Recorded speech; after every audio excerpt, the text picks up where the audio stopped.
આજ તો આપણે એક મસ્તીનો નાસ્તો બનાવવાનો છે. એમાં આપણે લઈ લીધું મરચા, એક ડુંગળી ને ધાણા. એટલે આ બધું આપણે હરખાઈ મોર લઈએ. તમને વિડીયો જોયા પછી ખબર પડશે કે આજ આપણે શું બનાવવાના છે. પછી આપણે ડુંગળી મોર લીધી. એક જ ડુંગળી નાખવાની છે હો.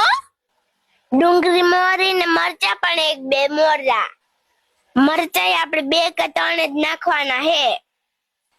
ને આપણે છેલ્લે ધાણા પર મોર નાખ્યા મસ્તીના. હાલો હવે આપણી બધી વસ્તુ મરાઈ ગઈ. આમાં આપણે ધાણા છે, મરચા અને ડુંગળી છે. પછી તો આપણી ગાડી ઉપડી રસોડા બાજુ. રસોડામાં આપણે બટેટા તો પહેલેથી જ બાફવા મૂકી દીધા હતા.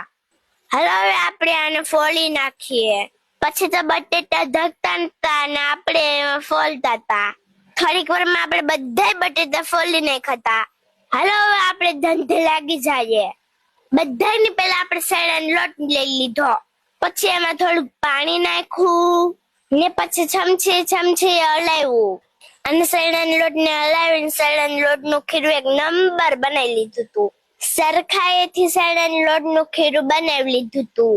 હવે એને મૂકી દીધું આપણે સાઈડમાં. હવે આપણે બટેટાનો વારો લેવાનો છે. પછી તો બટેટા મસ્ત પીસી નાખ્યા. તમને ખબર પડી કે નહીં આ શું બનાવવાનું છે? ખબર પડી હોય તો કમેન્ટ કરજો. જો તમને મારો આ ફૂલ વિડીયો જોવો હોય ને તો યુટ્યુબમાં ભ્રુમ ભ્રુમ કરતું જવું પડશે. યુટ્યુબમાં ફૂલ વિડીયો અપલોડ કરી ગયેલ છે. લિંક બાયોમાં આપી ગયેલ છે. Bye bye, take tech.